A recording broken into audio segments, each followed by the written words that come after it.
मेरा नाम है सौरभ कुमार और मेरा काम है आपके स्टडी को आसान बनाना। आज हम शुरू करने जा रहे हैं डेकम्पोजिशन रिएक्शन के बारे में, है ना। पिछला क्लास हम लोग कॉम्बिनेशन रिएक्शन पढ़ लिए थे, तो आज का टॉपिक तो जानिए रहे हैं, डेकम्पोजिशन रिएक्शन है। डेकम्पोजिशन रिएक्शन जो है एक कॉम्बिनेशन रिएक्शन का सौतेला भाई है।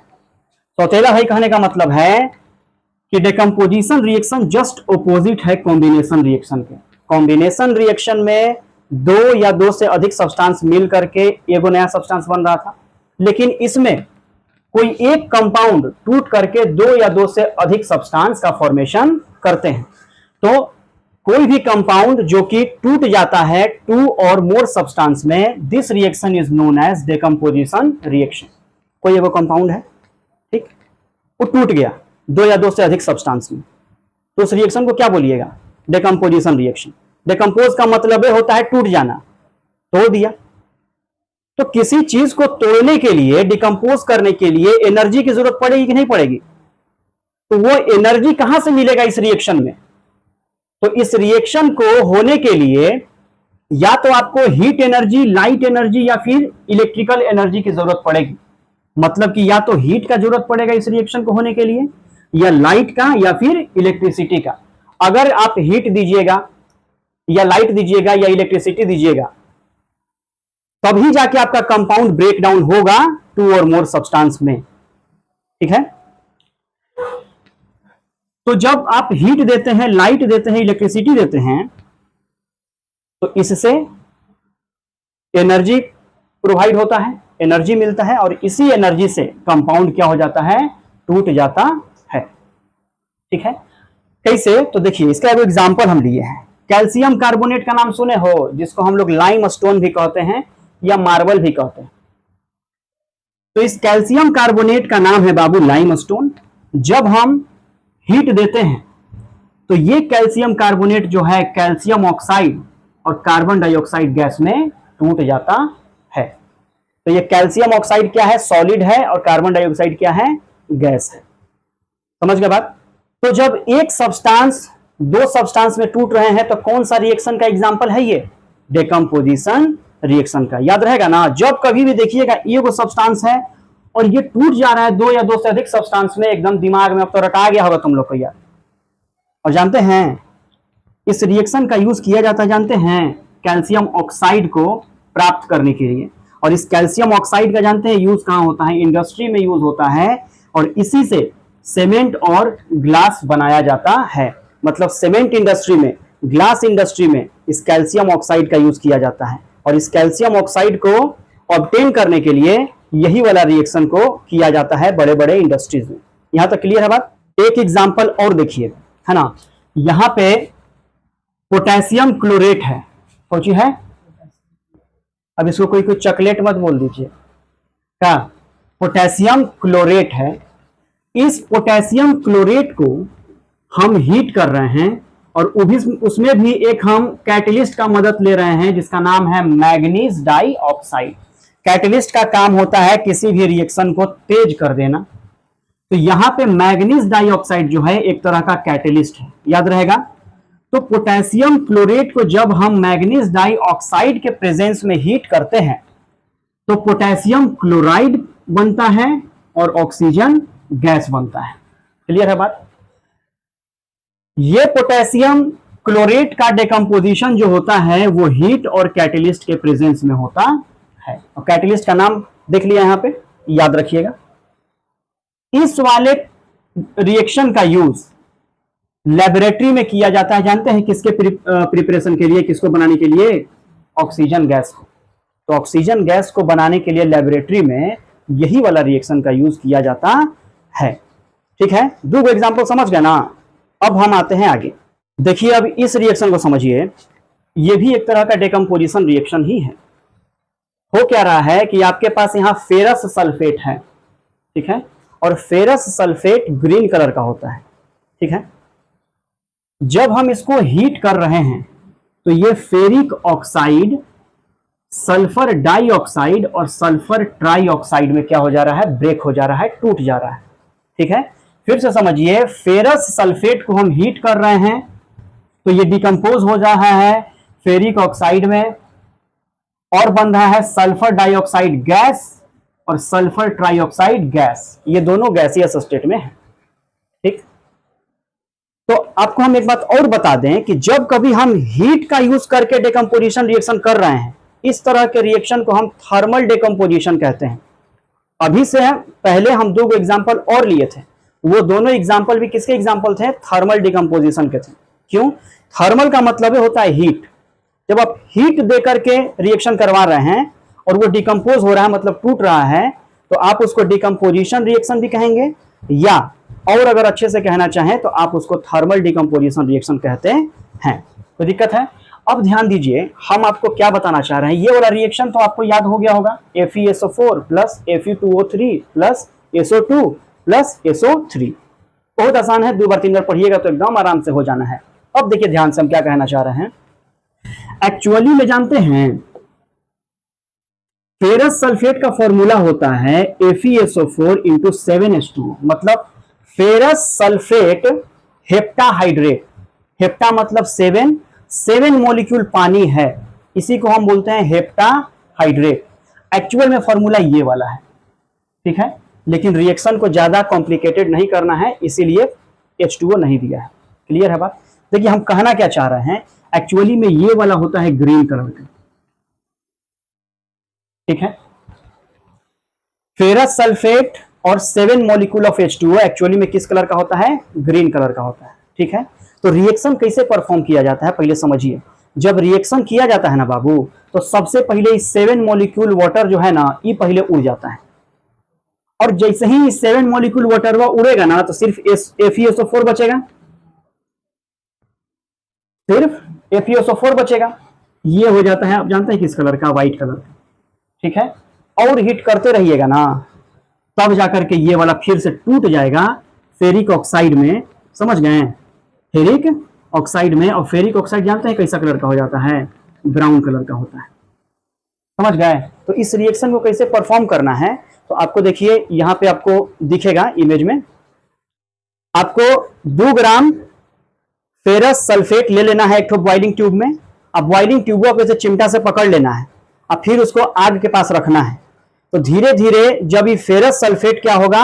गर्म होगा, तो सबसे पहले 7 मॉलिक्यूल वाटर उड़ जाएगा, और जब 7 मॉलिक्यूल्स ऑफ वाटर उड़ जाएगा, तो अब जानते हैं ग्रीन से कलर हो गया होगा चेंज, अब हो गया होगा व्हाइट कलर। क्लियर है बात? जब व्हाइट कलर का हो गया होगा, तो और जो है इस रिएक्शन में आपको नीचे में रिएक्शन के बाद ब्राउन कलर का सब्सटेंस बच जाएगा। उस सब्सटेंस कौन सा होगा? Ferric oxide. मतलब ध्यान दे रहे हैं, पहले ग्रीन कलर था, हीट किए, पानी निकला तो वो व्हाइट हो गया, और व्हाइट से फिर जो है फेरिक ऑक्साइड बना और वो ब्राउन कलर का हो गया। और बाबू जब इस सल्फर डाइऑक्साइड गैस निकलेगा ना, तो आपको ना सल्फर के जलने का महक आएगा, समझ गया ना? सल्फर के जलने का महक आएगा, मतलब कि आपको लगेगा कि हाँ सल्फर डाइऑक्साइड गैस निकल रहा है। और जब इस सल्फर डाइऑक्साइड गैस निकलेगा ना, तो ये नहीं कि बॉइलिंग ट्यूब लाके नकिया में घुसा लीजिएगा, थोड़ा सा रखिएगा, इसे हाथ से कर लीजिएगा हवा से, ताकि आए तो महक आए जलने का, तो लगे कि हाँ वो कौन सा गैस है, वो सल्फर डाइऑक्साइड गैस ही होता है। तो ये रिएक्शन आप अच्छे से समझ गया ना? इस एग्जांपल को देखिए, देख रहा तुम लोग? पहुंची है तो लीड नाइट्रेट हीट कर रहे हैं, तो लीड मोनोऑक्साइड, नाइट्रोजन डाइऑक्साइड और ऑक्सीजन गैस बन रहा है। मतलब ये एग्जांपल है ना डिकम्पोजिशन रिएक्शन का। जो लीड नाइट्रेट है ना बाबू, ये कलरलेस होता है, ठीक, लेकिन जब हम इसको हीट अप्लाई करते हैं, बहुत स्ट्रांगली हीट करते हैं, बहुत ज्यादा गर्म करते हैं, तो ये टूट जाता है लीड मोनोऑक्साइड में। और ये लीड मोनोऑक्साइड देखिए येलो कलर का होता है, ठीक है। और नाइट्रोजन डाइऑक्साइड नाम का एक वो गैस निकलता है, और नाइट्रोजन डाइऑक्साइड जो होते हैं ना, ये ब्राउन कलर का धुआं होता है। तो याद रखिएगा, कौन सा धुआं है जो ब्राउन कलर का है? नाइट्रोजन डाइऑक्साइड, और ऑक्सीजन गैस निकलता है। क्लियर है बात? और हम आपको बता दें कि जो लीड मोनोऑक्साइड होता है ना, जब ये ठंडा होता है ना, तो येलो कलर का दिखेगा। यही लीड मोनोऑक्साइड का जो है गर्म रहेगा ना, तो रेडिश ब्राउन कलर का दिखेगा। समझ गए? रेडिश ब्राउन समझ रहे हो? जंग जैसा लगता है ना, जंग, वैसा ही। अब इसका रिएक्शन कैसे होगा तो ध्यान से समझिए, यहां पे दिखेगा, फिर से वही बॉइलिंग ट्यूब में आप लीड नाइट्रेट रख लीजिए, चिमटा से पकड़ के आग के पास ले जाके उसको जलाइए, गर्म कीजिए। थोड़ा देर के बाद आप देखिएगा उसमें से भूरा कलर का, ब्राउन कलर का धुआं निकल रहा है। तो धुआं कौन सा होगा? Nitrogen dioxide. क्लियर है बात? इसके बाद एक और गैस निकलता है ऑक्सीजन। तो भाई ऑक्सीजन का प्रेजेंस कैसे चेक कीजिएगा? तो आपको पता है ना कि ऑक्सीजन जो है किसी चीज को जलने में मदद करता है। तो काम कीजिए, एक अगरबत्ती ले जाइएगा, अगरबत्ती जलता रहा होगा, जल रहा होगा मतलब कैसा? जला के अगवा बुता दिया होगा, खाली उसका लौ दिख रहा होगा। इसको जब ऑक्सीजन गैस निकल रहा होगा, जब ऑक्सीजन गैस निकल रहा होगा ना, उसके पास ले जाइएगा ना, फिर से आग पकड़ लेगा। तो नहीं समझ जाइएगा कि ऑक्सीजन गैस है। और लास्ट में उस टेस्ट ट्यूब में, उस ट्यूब में येलो कलर का सॉलिड सब्सटेंस बचल रहेगा, जो कि होगा आपका कौन सा? Lead monoxide. क्लियर है ना बात? देख रहे हैं? उसी तरीके से यहां रिएक्शन का भी आपको दिख रहा होगा कैसे क्या हो रहा है। देखिए, अभी तक जो भी हम डिकम्पोजिशन रिएक्शन पढ़े हैं उसमें हम हीट का सप्लाई कर रहे थे, इसीलिए हम उसको थर्मल डिकम्पोजिशन रिएक्शन कह रहे थे। लेकिन अब जो हम एग्जाम्पल ले रहे हैं उसमें हम इलेक्ट्रिसिटी का यूज करेंगे, और जब इलेक्ट्रिसिटी के माध्यम से अगर डिकम्पोजिशन रिएक्शन होता है उसको हम बोलते हैं इलेक्ट्रोलाइसिस। तो अब हम 2-3 एग्जाम्पल देखेंगे इलेक्ट्रोलाइसिस का, जिसमें हम पहला एग्जाम्पल देख रहे हैं। आपको पता है कि जो वाटर है, जब हम इस वाटर से इलेक्ट्रिसिटी पास कराएंगे ना, तो ये 2 गैसों में टूट जाएगा, एक होगा हाइड्रोजन और दूसरा होगा ऑक्सीजन। क्योंकि आपको बचपने से पता है कि नहीं, कि हाइड्रोजन और ऑक्सीजन के मिलने से ही वाटर बनता है, और वाटर का फॉर्मूला आप लोग को पता है, H2O होता है। मतलब वाटर में हाइड्रोजन और ऑक्सीजन होता है। तो जब आप पानी को तोड़िएगा तो हाइड्रोजन और ऑक्सीजन है ना निकलेगा, है ना। लेकिन इसके लिए जो हम प्रोसेस करते हैं उसका नाम है इलेक्ट्रोलाइसिस ऑफ वाटर, है ना। देखिए, इस तरीके का apparatus हम बना दिए हैं, समझ गए ना। उतना सुंदर तो नहीं बना पाए हैं, लेकिन समझने के लिए ठीक है, बाकी आपको वहां पे दिखेगा। देखिए, इसमें हमने क्या किया है कि एगो बर्तन ले लिए हैं, है ना, शीशा का ग्लास का बॉटल ले लिए हैं, निचवा से जो है एगो कॉर्क लगा करके या बीचवा में 2 छेद कर दिए हैं, 2 इलेक्ट्रोड लगा दिए हैं। ये वाला इलेक्ट्रोड जो है ये बैटरी के नेगेटिव टर्मिनल से कनेक्टेड है, इसीलिए हम इसको कैथोड कह रहे हैं। वैसे भी आपको पता है कि नेगेटिव इलेक्ट्रोड को कैथोड कहा जाता है, ठीक है। और ये जो राइट साइड वाला इलेक्ट्रोड आप देख रहे हैं, इलेक्ट्रोड माने कार्बन के छड़, बैटरिया फाड़ता है ना तुम लोग ड्राई सेल, ओकरा में बीचवा में कार्बन के एगो रड नहीं रहता है, वही तो इलेक्ट्रोड है, वही चीजवा तो यहाँ लगाए हैं। यहाँ भी इलेक्ट्रोड आपका बना हुआ है कार्बन का, ठीक है बाबू। तो इधर वाला, ये वाला जो है नेगेटिव इलेक्ट्रोड, ये वाला पॉजिटिव इलेक्ट्रोड। ये वाला नेगेटिव इलेक्ट्रोड इसलिए है क्योंकि ये बैटरी के नेगेटिव टर्मिनल से कनेक्टेड है, ठीक है। ये वाला पॉजिटिव इलेक्ट्रोड इसलिए है क्योंकि ये बैटरी के पॉजिटिव टर्मिनल से कनेक्टेड है। नेगेटिव इलेक्ट्रोड को हम कैथोड भी कहते हैं और पॉजिटिव इलेक्ट्रोड को एनोड कहते हैं। क्लियर है बात, है ना। सामने इमेज में भी आपको बढ़िया से दिख जाएगा, हम बस समझाने के लिए इसको बनाए हैं। अब क्या कीजिए कि 6 वोल्ट बैटरी से कनेक्ट करके या करंट पास करा दीजिए, है ना। इस ग्लास बॉटल के अंदर में आपको पानी भरा हुआ है, और ये इलेक्ट्रोडवा जो है ना, ये ढका हुआ है 2 ट्यूब से, ग्लास के ट्यूब से।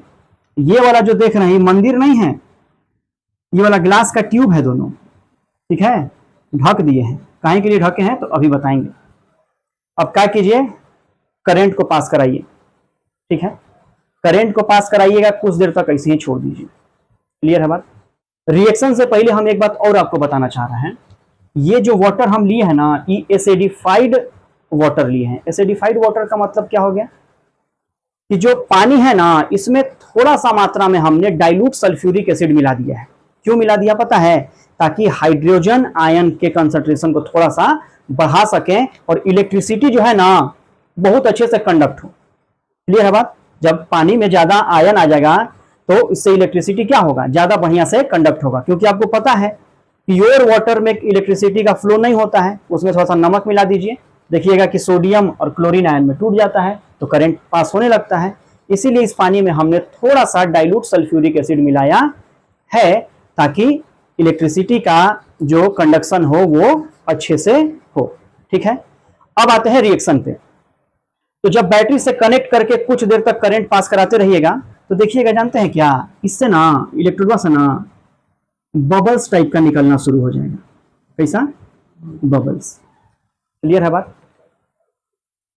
और ये जो नेगेटिव इलेक्ट्रोड है, इस इलेक्ट्रोड पे आपको एगो गैस निकलना शुरू हो जाएगा जिस गैस का नाम होगा हाइड्रोजन। ठीक?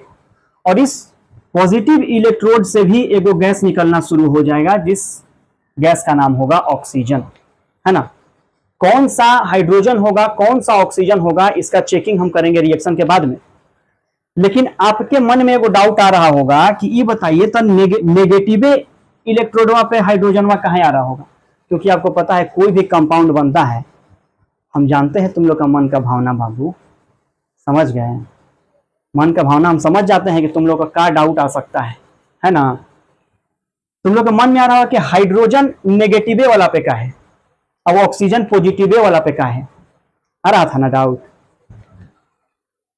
इसलिए कि आपको पता है कि पानी के बनने के लिए एगो पॉजिटिव रेडिकल होता है और एगो नेगेटिव रेडिकल होता है कि नहीं होता है, बताइए?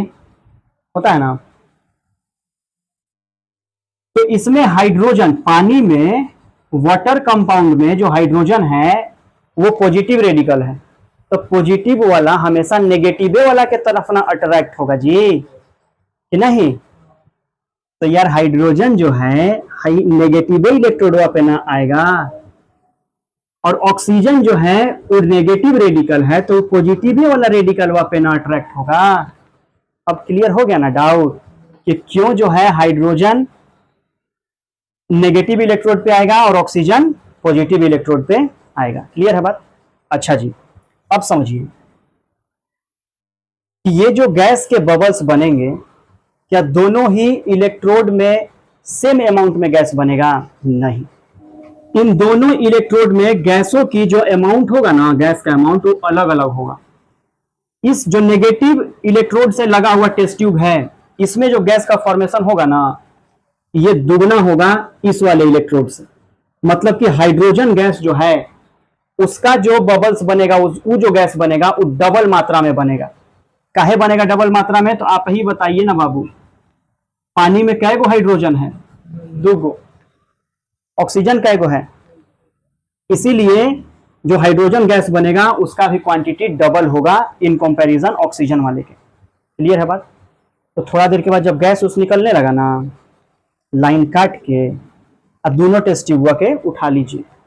अब बारी आता है चेकिंग करेगा कि कौन है हाइड्रोजन और कौन है ऑक्सीजन। तो आप एक काम कीजिए, पहले ले लेते हैं हम हाइड्रोजन वाला, हमको नहीं पता है कि वो हाइड्रोजन है लेकिन ले लेते हैं। फिर हम माचिस का तीली लेके आते हैं, पॉप साउंड करेगा और तिलिया दम फटाक से बुझ जाएगा। तो हाइड्रोजन गैस, क्योंकि पॉपिंग साउंड के साथ कौन सा गैस जलता है? Hydrogen gas. अब आते हैं ऑक्सीजन गैस के पास। ऑक्सीजन गैस के पास तिलिया लेके जाइएगा ना, आउट ज्वाला के साथ जलेगा और बड़का फ्लेम हो जाएगा, बढ़िया से जले लगेगा। चेकिंग हो गया कि कौन हाइड्रोजन है और कौन ऑक्सीजन है। तो इलेक्ट्रोलाइसिस ऑफ वाटर में 2 वॉल्यूम जो है हाइड्रोजन का बनता है और 1 वॉल्यूम जो है किसका बनता है? ऑक्सीजन का बनता है। अगर हम वाटर में देखें रेशियो के हिसाब से, तो हाइड्रोजन और ऑक्सीजन का जो रेशियो होता है, हाइड्रोजन और ऑक्सीजन का जो रेशियो होता है वो होता है 2:1 बाई वॉल्यूम। क्लियर है बात, है ना। तो हमको उम्मीद है कि इलेक्ट्रोलाइसिस ऑफ वाटर आपको अच्छे से समझ में आ गया होगा, है ना। इलेक्ट्रोलाइसिस का एक दो एग्जांपल और देख लीजिए था, है ना। सोडियम क्लोराइड, लेकिन ये लिक्विड स्टेट में है, मॉल्टन स्टेट में, पिघला हुआ स्टेट में। जब इससे हम इलेक्ट्रिसिटी पास करा रहे हैं तो सोडियम एटम बन रहा है, सोडियम मेटल, और क्लोरीन गैस निकल रहा है। ठीक, इसमें तो कुछ सोचे वाला है ये नहीं है। सोडियम निकल गया सॉलिड अवस्था में, क्लोरीन गैस अवस्था में, खत्म। आ जाइए, ये भी मोल्टेनिया स्टेट में है, एल्यूमिनियम ऑक्साइड। समझ गए? तो यहां है क्लोराइड, यहां है ऑक्साइड। ठीक, इसमें जब इलेक्ट्रिसिटी पास कराए हैं तो देखिए एल्यूमिनियम मेटल बना है और ऑक्सीजन गैस निकला है ना। मतलब इलेक्ट्रिसिटी पास कराने पे भी डिकम्पोजिशन होता है, इसको हम इलेक्ट्रोलाइसिस कहते हैं। ठीक है ना। तो अब जो है, अब हम लोग पढ़ेंगे कि लाइट के प्रेजेंस में किस तरीके से डिकम्पोजिशन रिएक्शन होता है, क्या हो गए उसके एग्जांपल्स। चलिए अब हम देखते हैं कि आखिर लाइट दे करके डिकम्पोजिशन रिएक्शन कैसे होता है। लाइट से, तो यहां पे क्या है, silver chloride. Silver chloride white colour का होता है, कैसा कलर का। इसको ना आप जाके सनलाइट में रख दीजिए, वो कटोरी में, चाइना डिश बोलता है सर, शीशा के कटोरी रहेगा, उसमें ले लीजिए सिल्वर क्लोराइड, आया के धूपा में रख दीजिए। थोड़ा देर के बाद देखिएगा ना, तो व्हाइट कलर से जो है ना ग्रेइश व्हाइट हो जाएगा, ठीक है रंग। वो एक्चुअली में ग्रेइश व्हाइट कलर होता किसका है, वो एक्चुअली में greyish white colour silver metal का होता है, क्योंकि सिल्वर क्लोराइड लाइट के प्रेजेंस में उसका डिकम्पोजिशन होता है, सिल्वर मेटल बनता है और क्लोरीन गैस निकलता है। क्लियर है बात। जो सिल्वर मेटल होता है ये ग्रेइश व्हाइट कलर का होता है, और chlorine gas yellowish green colour का होता है। कलर को थोड़ा सा याद रखिएगा, येलोइश ग्रीन कलर का होता है कौन, क्लोरीन गैस। और जानते हैं इस रिएक्शन का यूज पता है कहां होता है, ब्लैक एंड व्हाइट फोटोग्राफी में होता है बाबू। पहले ब्लैक एंड व्हाइट फोटोग्राफी नहीं होता था, ओकरा में इसका यूज किया जाता है, इस रिएक्शन का। सेम देखिए नीचे वाला, ये है आपका सिल्वर ब्रोमाइड, कैसा कलर, पेल येलो कलर, ठीक। लाइट के प्रेजेंस में देखिए फिर से आपका सिल्वर मेटल बन रहा है और ब्रोमीन गैस बन रहा है। ब्रोमीन जो है ये कैसा स्टेट में है, गैसियस स्टेट में है, ठीक है, समझ गए बात को। तो ध्यान दीजिए यहाँ पे जो AgBr था ये पेल येलो कलर का था, लेकिन जब रिएक्शन हुआ, डिकम्पोजिशन हुआ, तो सिल्वर मेटल तो आपको पहले ही बता दी है ग्रेइश व्हाइट कलर का होगा, silver metal greyish white colour का होगा, लेकिन जो ब्रोमीन है ये रेड ब्राउन कलर का होता है। लिक्विड भी आपको रेड ब्राउन कलर का होगा और गैस है तो रेड ब्राउन कलर का होगा, ठीक है ना। क्योंकि आपको बताए थे कि एक नॉन मेटल जो कि लिक्विड स्टेट में पाया जाता है वो था ब्रोमीन, रेड कलर का लिक्विड होता है, लेकिन यहाँ पे गैसियस अवस्था में है तो गैस भी इसका किस कलर का है, रेड ब्राउन कलर का है। और इस रिएक्शन का यूज जो है ब्लैक एंड व्हाइट फोटोग्राफी में किया जाता है ना। तो अभी तक हम लोग देख लिए भाई डिकम्पोजिशन रिएक्शन, हीट दे करके, इलेक्ट्रिसिटी दे करके, लाइट दे करके। यहां तक तो आप लोग जो भी हम पढ़ाए हैं, हमको उम्मीद है कि आप लोग को समझ में तो आ गया होगा। देखिए ध्यान से, आखिर डिकम्पोजिशन रिएक्शन का यूज वगैरह कहां होता है ना। तो जानते हैं जब हम इलेक्ट्रिसिटी को पास करा के डिकम्पोजिशन रिएक्शन कराते हैं तो इससे बहुत सारे मेटल को ऑब्टेन करने में हमें मदद मिलता है। आपको याद था molten sodium, molten aluminium oxide था ना। तो जब इस मोल्टेन स्टेट मेटल को जब हम उससे इलेक्ट्रिसिटी पास कराते हैं तो उससे याद है आपको मेटल अलग हो जा रहे थे कि नहीं हो जा रहे थे। मतलब किसी भी मेटल के क्लोराइड से या मेटल के ऑक्साइड से प्योर मेटल को अगर आपको निकालना है तो जो है हम डिकम्पोजिशन रिएक्शन का यूज करते हैं। आपको पता था मोल्टेन सोडियम क्लोराइड था, रिएक्शन के बाद सोडियम मेटल मिला था कि नहीं मिला था। उसी तरीके से एल्यूमिनियम ऑक्साइड था, जब हम इलेक्ट्रिसिटी पास करा करके इलेक्ट्रोलाइसिस किए थे तो क्या एल्यूमिनियम मेटल मिला था कि नहीं मिला था। तो इन्हीं जगहों पे हम डिकम्पोजिशन रिएक्शन को हम यूज करते हैं, या इन जगहों पे डिकम्पोजिशन रिएक्शन हमारे लिए वैल्यूएबल होता है, ठीक है।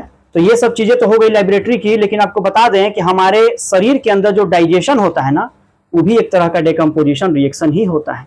अब पूछिए कैसे। हम लोग खाते हैं दाल चावल रोटी, सब शरीर में जाके टूट करके बन जाता है ना सिंपल ग्लूकोज। प्रोटीन टूट करके एमिनो एसिड बनता है कि नहीं बनता है।